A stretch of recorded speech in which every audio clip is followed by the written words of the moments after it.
From the New York Times, I'm Michael Barbaro. This is The Daily.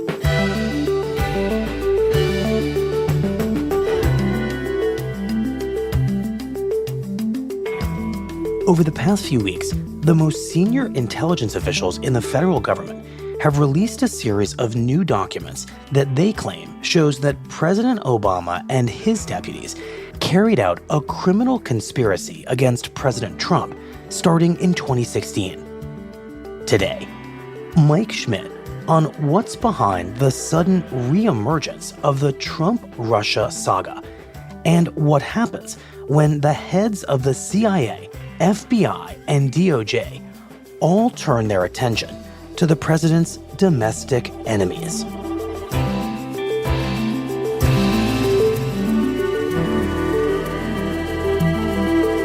It's Wednesday, August 13th.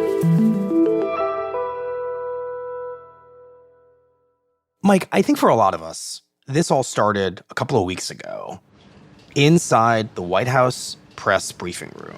Hello. Good afternoon, everybody. And I wonder if you can take us back to that moment. Let me begin with a few scheduling items off the top. It starts with the White House press secretary holding her regular daily press briefing. We have a special guest with us today who will speak momentarily. But for this briefing, she brings out a special guest. Thank you very much. Good afternoon. At President Trump's direction and with... She hands over the podium, the biggest bully pulpit that the White House has, to Tulsi Gabbard, the Director of National Intelligence.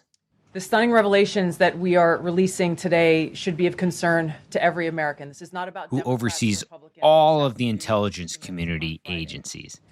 The implications of this are far-reaching and have to do with the integrity of our democratic republic.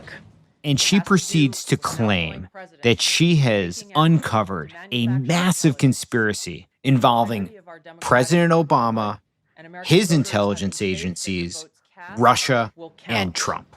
There is irrefutable evidence that detail how President Obama and his national security team directed the creation of an intelligence community assessment that they knew was false. She goes so far to say, the expressed intent and what followed afterward can only be described as a years-long coup and a treasonous conspiracy. That what Obama and his intelligence agencies did was treason. Director Gabbard, we thank you for your time today. This is a truly extraordinary claim from the senior-most intelligence official in the United States. And Mike, we'll eventually talk through the specific allegations that Gabbard is making. We'll fact check it. But just explain at the highest possible level what's really going on here, what it is that Gabbard is doing. Gabbard's press conference was the start of this weeks-long effort by several different members of the Trump administration to do two things. The first is to make the case that they now have new evidence to support their long-standing claim that the Trump-Russia investigation was a conspiracy manufactured by President Obama and his intelligence officials to try to essentially destroy Trump and undermine his legitimacy as a president. Mm-hmm. The second thing they're trying to do is apparently create a distraction because Trump finds himself in this highly unusual situation in the past several weeks in which he is almost crosswise with his base over the Jeffrey Epstein scandal. And the Trump administration is going back to an old play of using Russia in the idea that Trump is a victim of a larger conspiracy there to distract from all of the Epstein questions that they don't seem to have any good answers for. Right. Talking about Russia better than talking about Epstein. Correct. And in a larger sense, what the administration is trying to do is to not just say, hey, these guys were criminals, but to bring criminal charges against them for engaging in this conspiracy. Which would be a major escalation in a very long-running set of complaints about the Russia investigation.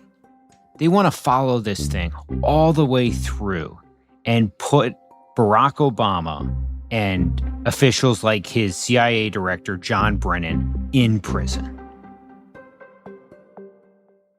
Mike, since for the Trump administration, this is all about the original government investigation into Trump and Russia, dating back to the 2016 campaign, I think we need to go back to that investigation, which I know you covered very closely.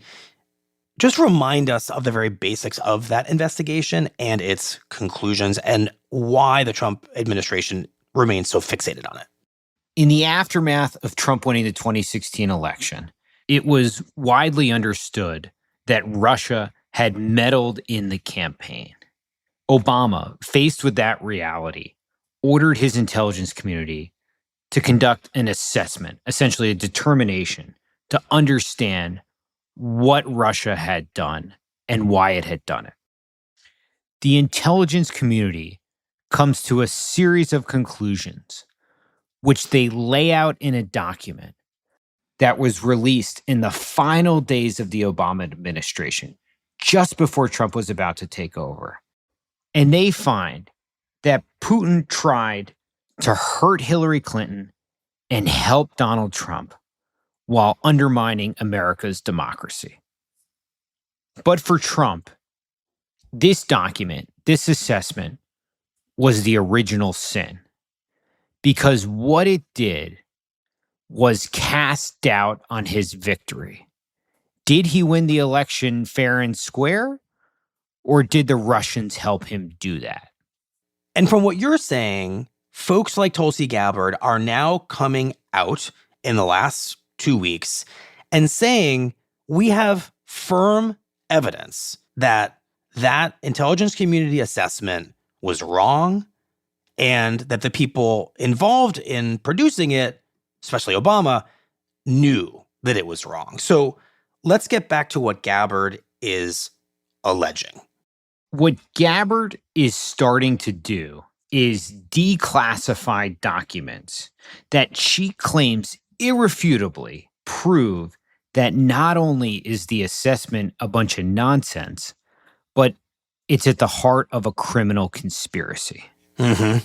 So she releases a classified report that was written by House Republicans in Trump's first term that claims that Putin was not trying to help Trump and hurt Hillary Clinton. So a report that takes real issue with this pretty central finding of the Obama intelligence conclusion that Putin wants Trump to win. Correct. But it's really important to note that this report was written by a bunch of hardened Trump partisans in the House. And it stands alone. No other serious entity that has looked at this question, including a massive bipartisan investigation in the Senate, comes to the claim that these House Republicans did. Mm-hmm. How does a report like that justify the incredibly strong language that Gabbard is using that there is treasonous conspiracy afoot in the Obama administration against Trump? Well, it doesn't.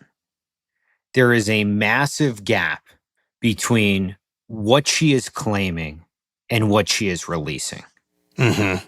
The report offers essentially a different opinion from what the Obama administration came to. Essentially says, you guys said Putin wanted to do one thing. We believe Putin didn't want to do that. But there's nothing in that report like an email from Obama to his intelligence community saying, I don't care what the evidence shows, we need to get Donald Trump, that proves or shows or raises even questions about a larger treasonous conspiracy. Right. There's no evidence it sounds like, of any kind to suggest a conspiracy.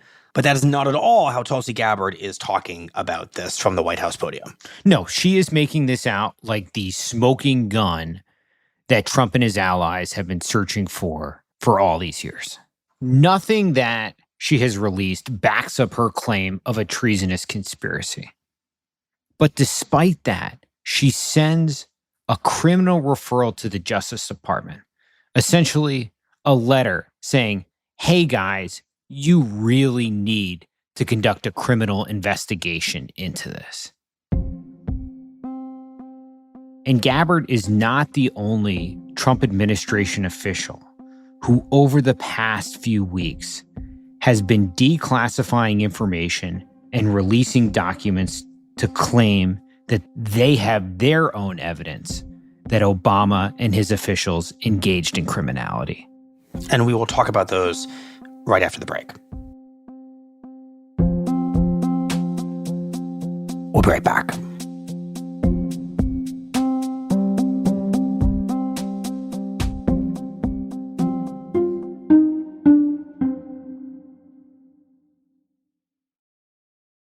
So, Mike, walk us through what these other Trump administration intelligence officials have been releasing in their effort, like Gabbard, to try to prove that the Obama-Russia assessment was a criminal conspiracy. The head of the CIA, John Ratcliffe, puts out a report that also casts doubt on the 2016 intelligence assessment. How so? The report doesn't dispute the central finding of the 2016 assessment, but it takes issue with the tradecraft for how the report was produced. It says that the process was rushed. It says that top officials were far too involved in it. And it says that there was pressure on analysts to reach a conclusion. Mm-hmm. But then the report kind of undercuts itself because it says that there's no evidence that the analysts actually felt that pressure. So a pretty complicated and contradictory set of claims there. Correct. And there's even another, I hate to say it, confusing claim. Mm-hmm. And that's about a footnote and an annex onto the original assessment. Just hold my hand. Let me try and explain this to you. Okay. As part of the assessment, the CIA had the dossier, remember that compilation of unsubstantiated allegations dug up by a British spy about Trump's ties to Russia, attached as an annex to the assessment. Mm-hmm. The assessment was not based on the dossier. It didn't play a role in the conclusions. But what the report is essentially saying is that this unsubstantiated document called the dossier, it should never have been attached in the first place.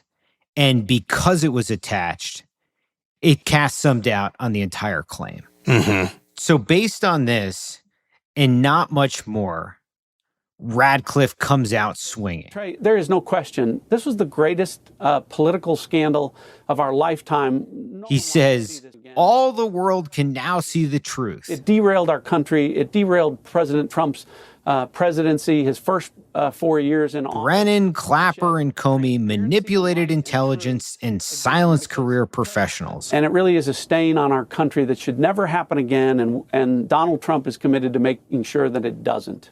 All to get Trump. Despite the fact that there's nothing in his own agency's assessment of the assessment that proves that. Correct.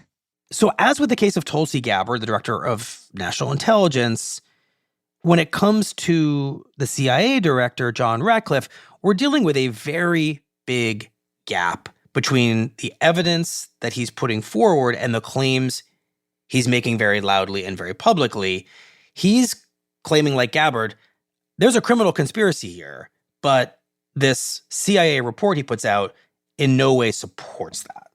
But Ratcliffe, too, sends his own criminal referrals to the Justice Department, asking them to investigate. So we now have two intelligence officials telling the Department of Justice that they should criminally investigate Obama administration officials over the Russia investigation. And while all this is going on, the FBI chimes in.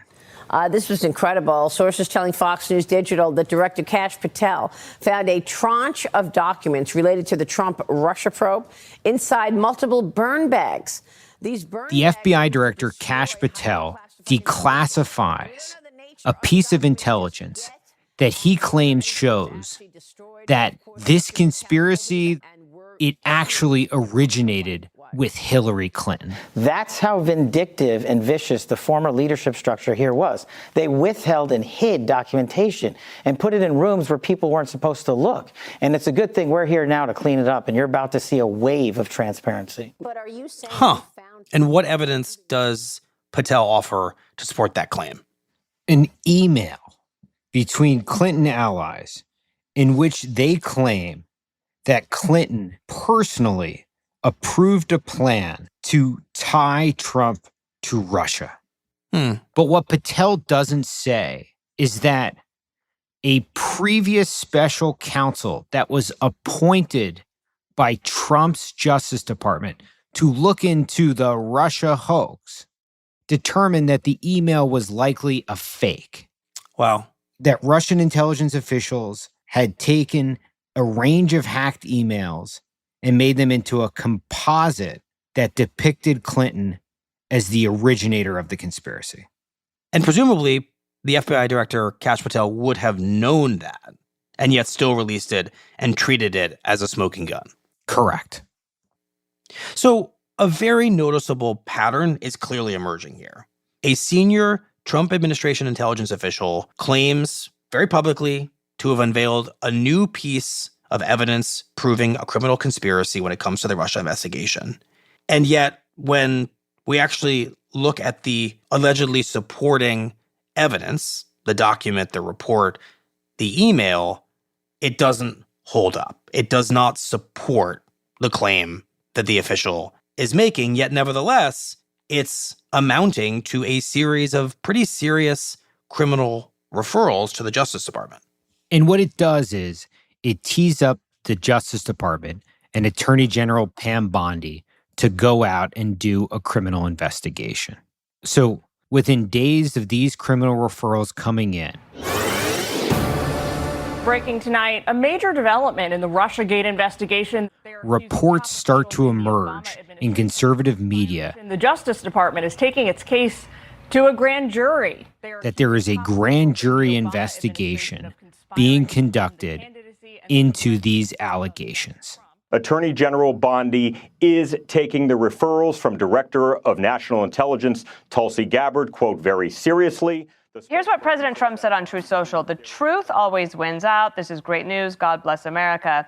And a White House. And just put that into context for us, the significance of a grand jury possibly looking into this.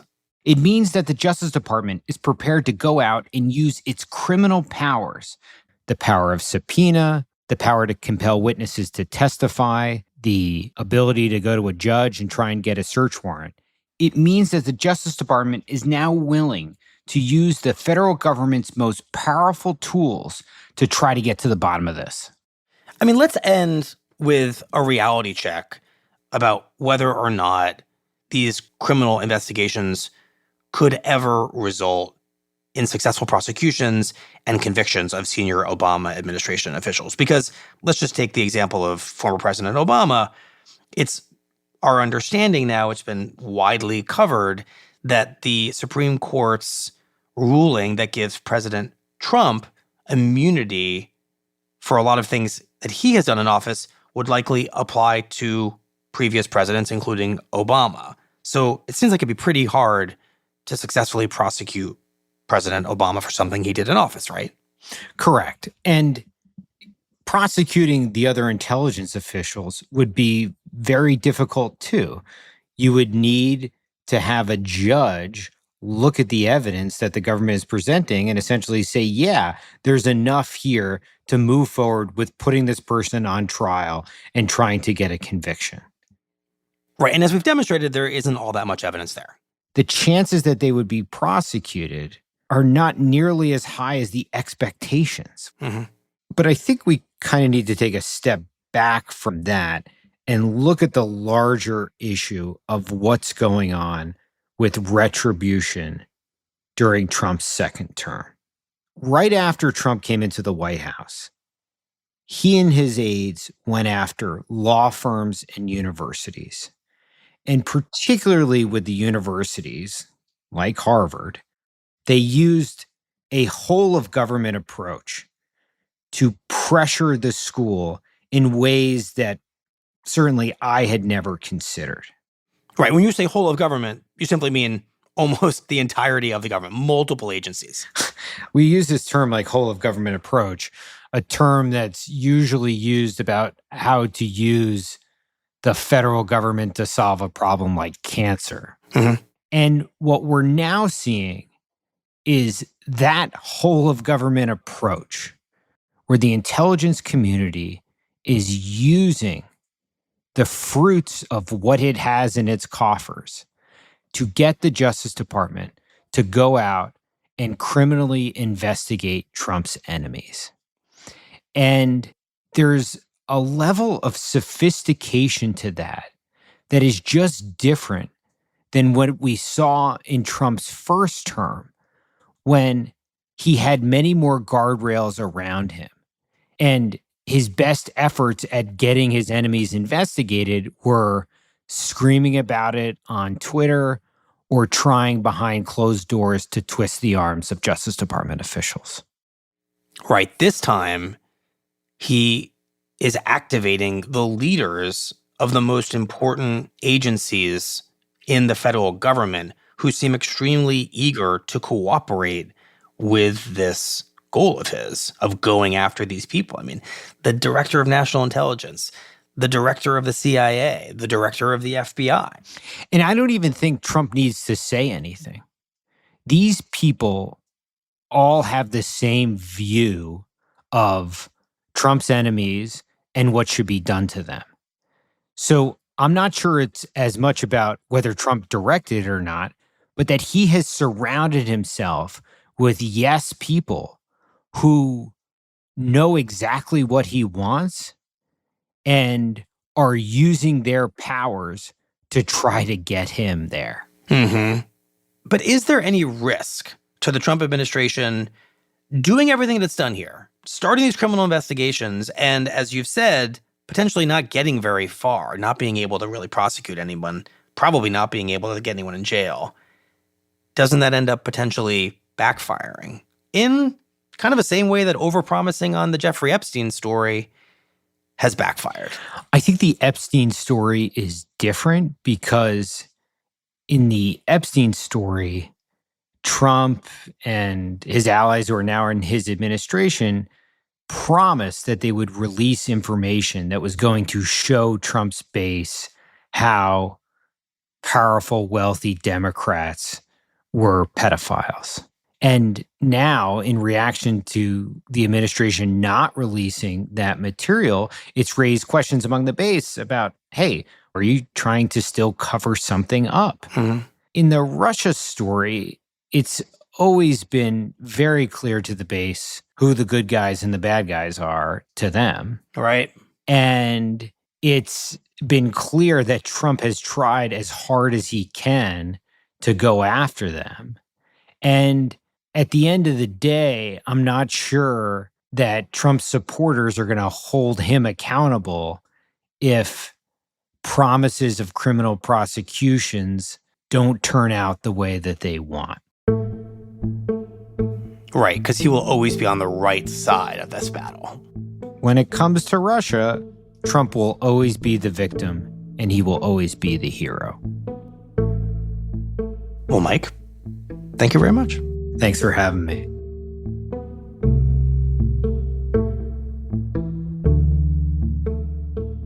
In response to the drumbeat of new documents and criminal referrals from the Trump White House, a spokesperson for President Obama recently issued a statement.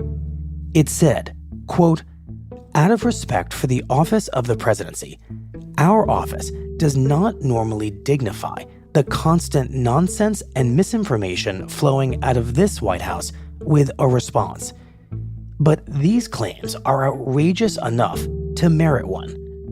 These bizarre allegations are ridiculous and a weak attempt at distraction. We'll be right back.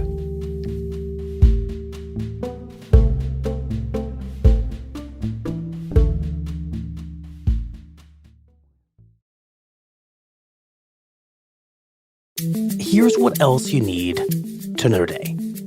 On Tuesday, the mayor and police chief of Washington, D.C. met with the Trump administration to discuss the president's takeover of the city's police force and the imminent arrival of federal troops on the city's streets to fight crime. We're here to work together with our federal partners, and that's what we're going to do. City officials appeared to take a conciliatory approach to what is widely seen as an unusual encroachment on their authority. During a news conference, the police chief and the mayor emphasized their desire to make the most of the federal support. How we got here or what we think about the circumstances right now, we have more police and we want to make sure we're using them. Are you concerned? And Russian troops are making swift battlefield advances inside eastern Ukraine just days before their leader, Vladimir Putin, is scheduled to hold high-stakes peace talks with President Trump. The Russian troops have advanced several miles into Ukrainian-held territory, potentially giving Putin a stronger hand in his negotiations with Trump. Russia now occupies about 20% of Ukraine and has repeatedly said that it wants to win permanent control of eastern Ukraine in any peace deal. Today's episode was produced by Anna Foley and Nina Feldman. It was edited by Rachel Quester, contains original music by Diane Wong, Marion Lozano, and Dan Powell, and was engineered by Alyssa Moxley. Our theme music is by Jim Brunberg and Ben Landsberg of Wonderly. Special thanks to Devlin Barrett. That's it for the Daily. I'm Michael Barbaro. See you tomorrow.